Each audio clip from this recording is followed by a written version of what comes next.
Tapi inilah pelajaran yang luar biasa itu. Di mana ternyata pernikahan yang dua-duanya orang mulia hanya bertahan 1 tahun. Zaid orang mulia, didikan Rasulullah SAW. Zainab binti Jahsy orang mulia. Tapi bagaimana ceritanya dua orang mulia bertemu di sebuah rumah tangga yang harusnya mulia malah pisah. Itu pertanda bahwa tidak cukup orang soleh bertemu dengan seorang yang solehah, kemudian bertemu dalam satu rumah tangga, ternyata tidak cukup.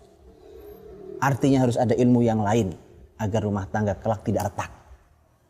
Maka bagaimana kalau ada yang satu soleh, yang satu rusak?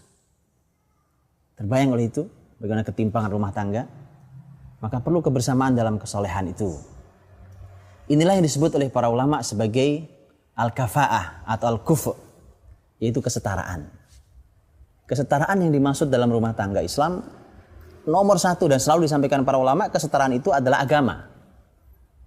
Kalau kita bahas fikih, di fikih para ulama bahas umpamanya kita membahas tentang bolehkah seorang muslim menikahi ahlul kitab. Ketika para ulama fikih membahas itulah kita ambil pendapat yang mengatakan bahwa para ulama mengatakan seorang muslim laki-laki boleh menikahi wanita ahlul kitab. Ambillah yang itu secara fikih halal, sah, pernikahan sah, berumah tangga dia halal. Tapi rumah tangga bukan sekedar sah atau halal.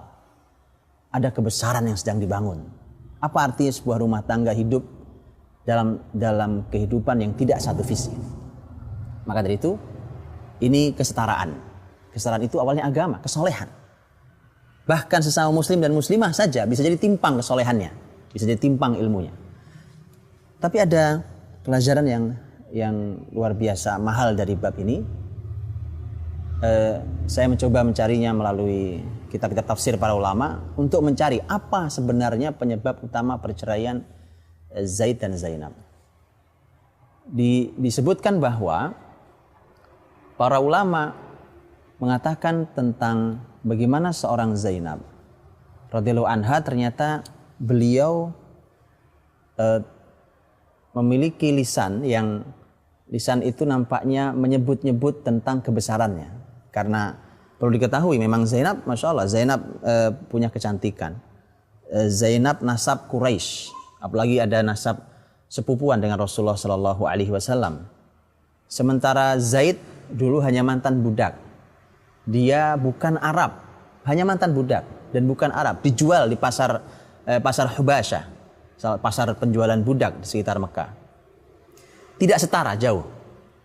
Ketika ada ketidaknyamanan dan tidak berhasil untuk disetarakan sepanjang 1 tahun pernikahan mereka, maka yang terjadi adalah ternyata sang istri pun tidak kuasa untuk menahan lisannya untuk mengeluarkan kalimat-kalimat yang menunjukkan ketinggian kehebatan dirinya, nasabnya, kemuliaan Quraisynya, dan seterusnya. Sebagai seorang kawam laki-laki, ada masa kesabarannya ketika kawamahnya dijatuhkan. Ini juga pelajaran buat kita semuanya, rumah tangga, bahwa laki-laki punya qawamah yang tidak boleh jatuh dan tidak boleh dijatuhkan. Disinilah akhirnya Zaid mau tidak mau harus mengakhiri rumah tangganya dengan seizin Rasulullah Sallallahu Alaihi Wasallam.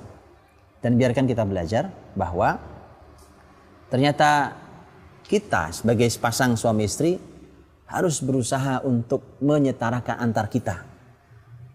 Namanya kita bertemu dan bahkan yang satu sekolah sekalipun bisa tidak setara. Kesolehannya, keilmuannya, visi yang sama. Apalagi kalau sudah punya anak, maka harus jelas anak ini harus diarahkan dalam langkah yang sama dan seterusnya. Akan sangat bahaya, dalam keadaan bahaya ketika rumah tangga dalam keadaan tidak satu visi yang sama.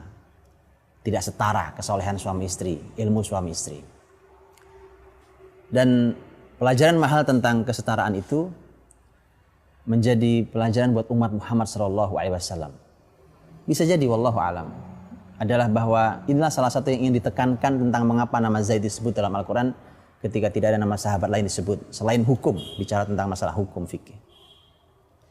Maka belajarlah dari manusia paling mulia Rasulullah SAW. ketika Rasul sebenarnya menikah juga tidak setara dengan Khadijah radhiyallahu anha, karena Muhammad SAW hanya salah satu bawahannya, menikah dengan wanita kaya raya dan dia adalah kita sebut dengan bos besarnya hari ini. Tidak setara. Kalau posisi sebaliknya tidak masalah, karena memang laki-laki posisinya qawwam. Disitulah kita harus belajar, karena ternyata Rasul hadir naik sebagai seorang qawwam, Khadijah menurunkan dirinya di bawah suaminya. Itu yang harus dilakukan sehingga rumah tangga bisa berjalan sesuai dengan porsi dan posisinya. Yang dengan itulah maka kita akan bisa mendapati rumah tangga yang berjalan dengan ridha Allah Subhanahu wa taala dan dalam keadaan damai. Dan mudah-mudahan menjadi pelajaran mahal buat kita, bahwa mari kita mencoba untuk menyetarakan antara suami dan istri dalam kebaikan, dalam ilmu, dalam amal, dalam ridha Allah Subhanahu wa taala. Mudah-mudahan Allah bimbing keluarga kita. Wallahu a'lam bishawab.